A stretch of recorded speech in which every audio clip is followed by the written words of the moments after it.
Audio Jungle. Audio Jungle. Audio Jungle.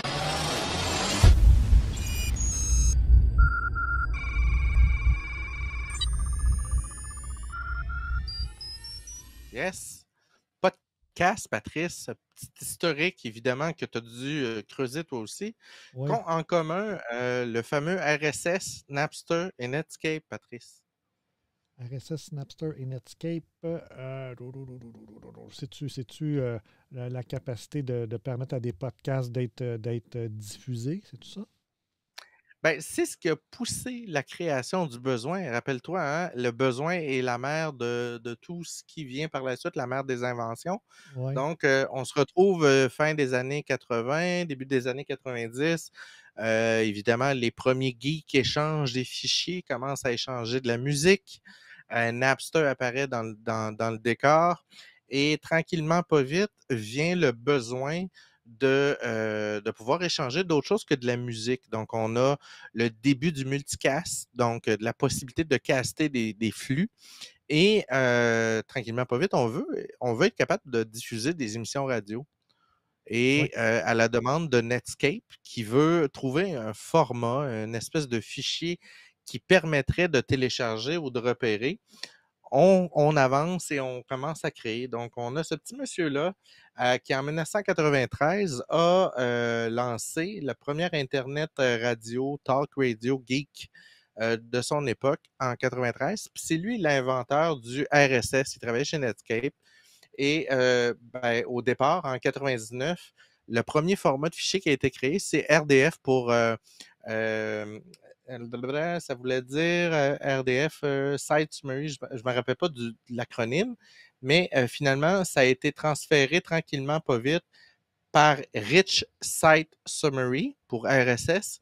Et pas longtemps après, Netscape a décidé de renommer ça par Really Simple Syndication. Donc, c'est un système de déclaration d'items qui permet d'informer un serveur multicast ou d'autres types de serveurs de l'ajout d'une nouvelle composante sur un site web. Ça peut être l'ajout d'une nouvelle, l'ajout d'une newsletter, BBS, ces choses-là. Et on définit la norme, le format, à l'aide d'un fichier RSS dans lequel on déclare un certain nombre de choses, le titre, la description, où se trouve l'image, quel est le fichier audio, vidéo nécessaire, bref, ce format-là. Puis on pouvait s'abonner à ça. Et en 2002, il y a certaines entreprises qui ont commencé à voir venir ça. Il y avait un certain intérêt. Et iPodder X, qui a été une des premières applications qui est autour de 2004, là, les iPods sont hyper populaires. On n'est pas encore à l'iPhone. Et les gens commencent à s'abonner de plus en plus à des flux audio, des stations de radio. Et iPodX, avec le flux RSS, devient l'application par défaut. Et évidemment, Apple, qui est en train de développer ses produits, qui est en train de voir l'avenir, lui, évidemment, s'était positionné comme étant l'espèce d'entreprise qui allait favoriser la musique, le multimédia. C'est ce que fait naître d'ailleurs l'iPhone. Et s'est dit, il faudrait peut-être qu'on développe une application qui serait interne à nous. Et à la version 4.9 d'iTunes, on intégrait ce qui allait devenir le Apple Balado, qui venait d'apparaître dans les icônes, le Apple Podcast. Et ça nous permettait d'aller chercher des flux RSS, qu'on copiait le lien, donc qui est un HTTP quelque chose. On copiait le lien, on l'ajoutait et le système, à chaque ouverture, Oui. permettait d'aller vérifier via un serveur mandataire, est-ce qu'il y a de la nouveauté chez tel artiste, telle radio? Oui, télécharge-le. Et la personne pouvait ensuite l'écouter hors d'onde ou dans son appareil, dans son iPod. Donc, c'est un peu ce qui a amené à tendance. Patrick, je te sens vouloir dire un petit ajout là-dessus. Oui, bien, c'est ça, le protocole RSS, qui est un protocole qui permet de mettre à jour un fichier avec des tags, puis de facilement d'aller repérer les mises à jour qu'il y a eu dans le fichier. C'est ça un peu qui a aidé à la diffusion, finalement, des podcasts. Et c'est un petit peu la technologie qui est sous-jacente, même encore aujourd'hui, à mettre à jour Elle n'a pas énormément évolué. Non, exact. c'est ça, puis ça fait la job, là. Ça a beaucoup été utilisé dans le domaine des nouvelles pendant un certain temps, où on peut avoir des fils de nouvelles avec les nouveautés, mais éventuellement, bon, ça a été remplacé par d'autres choses, mais dans le podcast, le flux RSS est encore très utilisé, là. Très utilisé. Puis, ça m'amène à vous parler des podcatchers, en français, qui est le terme podcaster app ou application de podcast. Quand on parle de podcast, on parle de différents formats. On parle de format audio, donc de radio parlée. On parle de reportage, on parle il y a même des podcasts de lecture de livres. Il y a toutes sortes de types de podcasts, des podcasts musicaux à la style de DJ, ces choses-là. Donc, c'est très, très varié. Les principaux podcatchers sont chacun que je vais vous nommer. On a le Spotify qui est un des majeurs que la plupart des gens vont télécharger en premier. Ensuite, on a évidemment Player FM Podcast Smarter. On a Google Balado. On a Pocket Cast. On a ensuite Stitcher. Audible Plus, qui est derrière la compagnie qui vous lit les livres en audio. Donc, ils ont un abonnement premium qui vous permet d'avoir un podcaster. Il y a Podbean, qui est très, très, très populaire chez les gens qui vont jouer avec Linux, ces choses-là. Ils adorent Podbean. Depuis peu, on a Amazon Music qui permet l'ajout et la possibilité de suivre des podcasts. Tuning et Castbox. Et là, vous allez me dire qu'est-ce qu'ils ont de différent, chacun de ces podcasts-là. Il va y avoir des légères différences quant à la façon de classer les podcasts, première des choses, dans la façon de l'afficher. Donc, je vous donne un exemple. Apple Podcast va avoir tendance à faire un affichage qui ressemble beaucoup à Apple Music. Donc, Oui, pochette, titre, ces choses-là. oui, Euh, Par contre, certains players ou certains podcatchers vont permettre de faire des listes de suivi, des listes de favoris, de faire des regroupements. Certains vont faire un fine-tuning dans la capacité de télécharger certains épisodes. Exemple, je veux télécharger les 2 dernières, mais pas plus. Et dès que je l'ai écouté, tu supprimes la dernière. Il y en a d'autres oui, qui oui. vont tout garder comme archive. Donc, moi, ce que je vous dirais pour une personne qui ne s'y connaît pas très bien en podcatcher, si vous avez quelques émissions podcast préférées, essayez-les tous. Oui. Jouez avec et vous allez vous rendre compte que certains vont plus citer sur des fois des aspects visuels, les boutons, la possibilité d'en faire une liste de lecture, genre premier podcast, deuxième podcast, troisième podcast. Et il y en a certains que tu peux ajouter des flux personnalisés, des flux privés qu'on appelle. Et il y en a certains que tu ne peux pas. Donc, je vous dirais que les grands comme Balado, Google Balado et Apple Podcast, l'ajout des flux privés est compliqué, tu ne peux pas.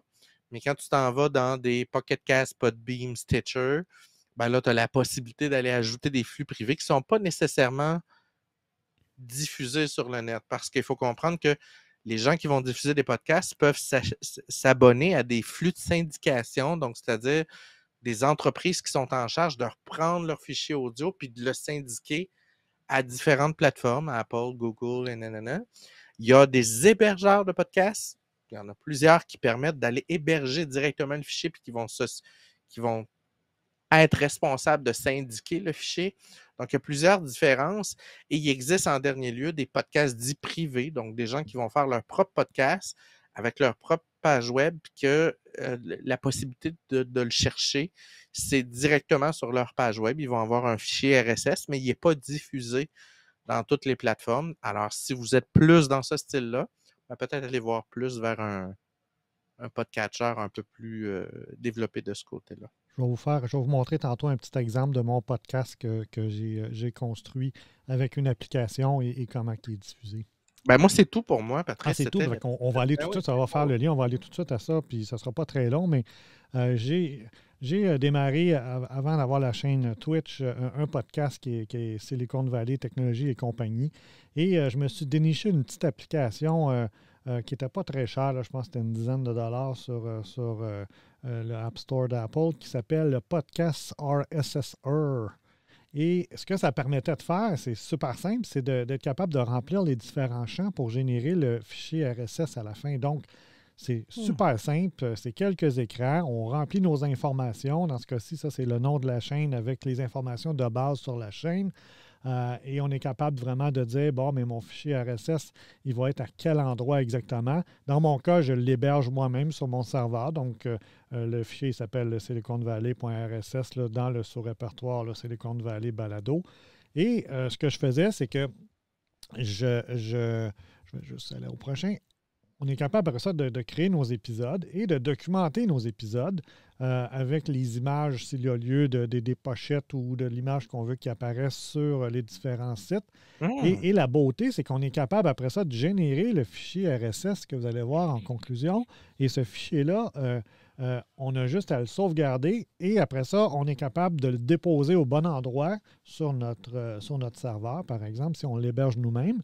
Et on est capable de dire à Spotify, à Apple Podcasts, Ah, parce qu'ils ont des services de déclaration manuelle, oui. c'est-à-dire voici mon podcast. C'est ça. Donc, c'est une solution qui coûte vraiment pas cher. Dès qu'on a accès à un site web, on est capable de se créer notre propre site web avec nos épisodes. Nos fichiers MP3, ben, on fait juste les déposer dans un répertoire, puis on les nomme pour chaque épisode. Et dans mon cas, au niveau de mon site web, ce que j'ai fait, je vais vous le montrer à l'instant. J'ai... C'est opportun. Je vais juste aller sur mon site. C'est Silicon. C'est ça ici. Donc, je me suis fait un petit site super simple avec mes épisodes qui sont ici. Mes épisodes, ils sont disponibles directement sur le site en direct ou sinon via Spotify, Apple Podcasts. Et je l'ai même déposé sur Balado Québec. Donc, c'est possible d'y accéder via Balado Québec. Puis peut-être qu'on fera une émission là-dessus si jamais Maxime de Balado Québec veut joindre à nous. On va lui lancer l'invitation. Cool. Ça serait vraiment cool qu'on parle de ça. On y reviendra. Mais en gros, ce sont les trois plateformes que mon podcast est diffusé et permet après ça d'être écouté. Dans ce cas-ci, là, je mettais mes épisodes ici avec des liens vers des petites descriptions. Donc, c'était super simple à faire et ça ne prend pas grand-chose pour faire un podcast. Hein? Vous enregistrez votre audio avec à peu près n'importe quel logiciel audio. Vous pouvez après ça le monter, mettre peut-être une petite musique d'intro, une petite musique en outro. Et après ça, ben, on est capable de bisouner sans trop de problèmes pour être capable de créer notre podcast. Puis c'est pas obligé d'être parfait. Hein? L'idée, c'est de démarrer puis d'être capable d'apprendre au fur et à mesure qu'on développe ou qu'on travaille à développer des podcasts. Donc, c'est super intéressant. Et dans mon cas, le premier podcast que j'ai vraiment écouté, je pense que j'en ai peut-être déjà parlé, mais bon, je vais me répéter. C'est le podcast de Folklore, de Mac Folklore Radio. Donc, c'est basé sur le livre Revolution in the Valley, qui est un livre qui explique en détail plein d'anecdotes sur la construction du premier Mac. Et ils ont fait un podcast lié à ça qui s'appelle Mac Folklore Radio. Et dans le temps, on téléchargeait les épisodes et c'était carrément une lecture du livre, mais des anecdotes qu'il y avait dans le livre. Donc, c'était pas une lecture du début à la fin, c'était vraiment des petits bouts du livre qui étaient narré par une personne et c'est vraiment bien. On peut retrouver l'ensemble des podcasts originaux, des fichiers originaux dans la section classique ici parce qu'ils sont plus répertoriés, je pense, mais ils sont accessibles ici. On peut aller les écouter. Il y a des perles d'anecdotes avec Steve Jobs, avec les créateurs du Mac, avec les immeubles qui ont été utilisés. C'est vraiment là... très, très, très bien. Si jamais vous voulez retourner dans les années 70, là, c'est vraiment bien comme podcast. Ça s'écoute très bien. C'est pas très long. Là. C'est vraiment des petits segments et ça permet de se plonger dans cette histoire-là. Et le narrateur a quand même une très belle voix. Et de mémoire, je pense que c'est quelqu'un du Canada. Il me semble qu'il vient de l'ouest du pays. Donc, je ne suis pas sûr, là, mais il me semble que, si je me rappelle bien, il vient de l'ouest du pays. Donc, c'est vraiment bien fait. Donc, je recommande fortement. Ça s'appelle Mac Folklore Radio. Il y a un site web qui s'appelle Mac Folklore Radio. Et le site principal s'appelle folklore.org et contient un paquet d'enregistrements qui ont été faits aussi par la suite des enregistrements originaux classiques qui avaient été diffusés. Donc, je pense qu'il a comme revu un peu le jour dans les dernières années et ils ont recommencé à faire des enregistrements. Dans certains cas, je pense que c'est des lectures d'articles qui proviennent de différents magazines technologiques sur le Mac, bien évidemment. Donc, ça peut être intéressant de se remémorer ces histoires-là si jamais le sujet vous intéresse. Oui. Tu sais, Patrice, je me rends compte de quelque chose. Avant la pandémie, moi, j'avais 1h15 de voiturage le matin puis le soir. Moi, je déteste la radio populaire. Je ne suis pas très radio. Je suis un peu plus radio parlée, 98.5, parce que justement, il n'y a pas de la musique puis qu'on parle. Oh, mais, et tranquillement, pas vite, j'ai eu ma première voiture avec Android Auto puis tout ça. Et éventuellement Apple CarPlay. Puis je me rends compte, j'ai découvert le monde du podcast à cause de la facilité d'aller choisir, personnaliser l'écoute que je voulais. Aller chercher des sujets particuliers, comme moi, j'adore les années-lumière, une tasse de tech, le crachoir et autres. Donc, j'allais personnaliser mes choses. Puis je me rends compte que depuis la pandémie, étant donné que je suis en télétravail, j'ai plus de temps d'écouter mes balados parce que mes balados, ça s'écoute dans un char. As-tu ce feeling-là, même si c'est un peu con? Moi, j'ai commencé quand même il y a longtemps à écouter des balados. J'étais vraiment dans la première génération. Puis moi, c'est parce que je voyageais en métro. Fait que je prenais l'auto. Puis quand j'arrivais au métro, là, je stationnais à Honoré-Beaugrand, puis je filais vers le centre-ville. Je travaillais au centre-ville. Bien, j'écoutais mes balados à tous les jours à l'aller et au retour. Fait que je m'en téléchargeais plein. Puis c'était mon temps où je pouvais me concentrer sur quelque chose qui m'intéressait, soit des nouvelles technologiques, soit des histoires, soit des... puis c'était pas de la musique, là, c'était vraiment relié, moi, aux technologies. Ça me permettait de me tenir à jour sans lire, parce que dans ce temps-là, j'avais un petit iPod de Nano de première génération, donc on n'avait pas d'iPhone, on n'avait pas de téléphone intelligent où on pouvait aller voir nos nouvelles, donc c'était la façon aussi de passer le temps, mais d'être capable de se concentrer sur du contenu concret, là. Mais moi, je conseille à tout le monde qui n'ont pas encore découvert l'univers du balado, allez vous télécharger un podcatcher en terminant, quand on va avoir terminé tantôt, là, ceux qui ne l'ont pas fait. Ensuite, allez dans la petite loupe, entrez vos sujets, des mots-clés, et commencez tranquillement, pas vite, à faire des ads, ajouter. Ouais. Et tranquillement, pas vite, vous allez être impressionné à quel point c'est riche, à quel point c'est diversifié, puis à quel point ça nous remplit. Moi, c'est quelque chose qui me manque. Et des fois, je vais te dire, je vais être honnête, Patrice, là, je sors avec mon auto pour aller me promener, pour écouter changer les idées puis écouter ça. Ben oui. Ouais, c'est con, oui. Hein? Je vais me parquer dans un parking, je me prends un Tim Hortons, je pars mon balado. Puis beaucoup de balados sont gratuits, là. C'est pas obligé d'avoir un service payant, là. Énormément sont gratuits. Donc, puis tu sais, c'est comme dit Danny, tu sais, ça fait du bien ça fait du bien au moral, là, de pouvoir écouter des choses comme ça. Oui, ça nous change les idées. Des fois, oui, c'est le fun d'écouter la radio parler, là, mais des fois, bon, les nouvelles, là, il y a des journées où tu te dis, là, j'ai pas le goût, là. OK, je comprends que c'est important qu'il en parle, là, mais je ne suis pas dans le mood d'écouter ça puis de brasser ce bout-là de l'actualité. Donc, effectivement, les balados nous amènent ailleurs sur des sujets, des fois, qui vont nous intéresser. Donc, soyez ouverts. Ce n'est pas obligé d'être technologie. Ça peut être, je sais qu'il y a des histoires de meurtre, des histoires de suspense. Moi, je vais faire un coming out, Patrice. Vas-y. Là, je ne serai plus jamais la même à tes yeux. À partir de là, c'est la fin de Geek Zone. Il n'y aura pas d'autre émission. J'écoute des podcasts sur l'ufologie.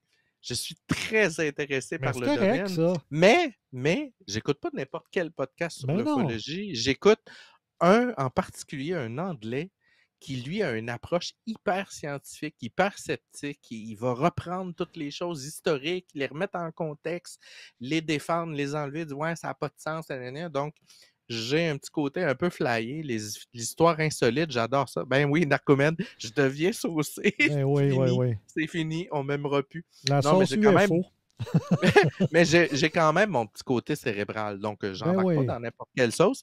Et j'écoute un autre podcast ufologique aussi que j'adore, qui est très humoristique et très drôle. C'est deux gars du Texas, ça s'appelle UFO Garage. Et ils sont complètement flyés. L'idée, ils me donnent l'impression d'être Cheech and Chong. Oh boy. OK? Avec l'accent texan, Ah ouais. ils sont tout le temps en train de faire des jokes. Genre, OK, l'alien, il arrive dans ton char, puis là, tout ce qu'il voit, c'est le goût de te rentrer dedans. En tout cas, je n'irai pas dans le grivois, là, Ah mais oui. c'est très, très drôle. Donc, j'écoute ça. J'écoute des balados hyper scientifiques, là. Et j'aime beaucoup, beaucoup les podcasts de nature à raconter une histoire. Donc, il y en a beaucoup, là, comme le podcast de Jerry Alain, que j'adore. OK. Jerry Je Alain, connais pas. Non. qui reçoit des vedettes, tout ça. Donc, je suis hyper attiré par Raconte-moi ta vie. Donc, je suis un peu là-dedans. Moi, je suis dans The Curse of Oak Island, par-dessus la Ah, ben oui, tête. c'est clair. Je suis un grand fan. Justement, ce soir à 9 h, ça va être l'émission de la semaine. Donc, ça avance bien de ce côté-là. Probablement qu'il y a un podcast sur la série, j'imagine. Je sais qu'il y a un C'est YouTube. sûr. Il y a quelqu'un qui a une page Facebook et il fait une diffusion sur YouTube, sur Twitch, qui est vraiment bon parce qu'il fait le résumé des émissions. Puis après ça, ils ont des invités. Puis parfois, ils ont des invités qui ont été dans les émissions. Ils les invitent durant la saison morte, là, quand ils peuvent parler, bien évidemment. Là. Donc, c'est vraiment Mais il y a un bien. podcast sur tout, Patrice. C'est C'est pas sûr, c'est sûr. compliqué, là. Faudrait Tu sais, que je veux dire, vérifie. Ouais, ouais. tu sais, le tape pour tes enveloppes de revues là, de comics, là, il doit avoir un podcast sur l'art de coller les enveloppes de comics. Tu sais, j'exagère, là, Ouais, mais ouais. Ah, c'est clair, lui, c'est là. clair. Oh, oui. Puis j'ai même trouvé une vidéo là-dessus. Là. Je pourrais vous revenir là-dessus. Une vidéo. Art Moriarty, c'est vraiment top. Ah, ça, j'adore. J'adore. Moi, le petit côté hardcore, c'est quelque chose qui me gênait avant. C'est quelque chose Ouais, hein? je me sentais mal. Nanana. Mais en vieillissant, j'ai commencé à apprécier l'absurde. Ouais, ouais. Et le petit côté humour noir que je comprenais pas trop au départ, c'était quelque chose d'un peu loin de moi. Puis tranquillement, pas vite, je commence à pogner le 3, puis le 4e, puis le 5e degré derrière, le petit côté très, très poussé des fois. C'est comme, oh, OK, c'est très, très drôle, même si c'est complètement déplacé puis incorrect. J'apprends à apprécier, mais j'ai lu une nouvelle, Patrice, dernièrement. Il paraît qu'un des symptômes de la démence, c'est d'aimer l'absurde. Oh! Ah, moi, je vais être dément en temps. Moi, je vais être dément, c'est sûr. Je fonctionne, je carbure à ça. Moi. Il y a des épisodes vraiment difficiles, mais Simon apporte ça vraiment bien. Ouais. Je suis dément, ça y est. Oh, ouais, c'est ça, là. Bon. Finalement, On on va l'a changer le nom de la chaîne. Ça va être Dément Geek. Zone. Ouais, la zone démentielle geek. Faudrait faire une émission sur les Ah, top c'est clair, Narcomède, t'es dans la phase finale. Si t'adores les Denis de relais, Ouais, t'es ça, en c'est phase sûr. terminale. Ça, c'est sûr, c'est sûr.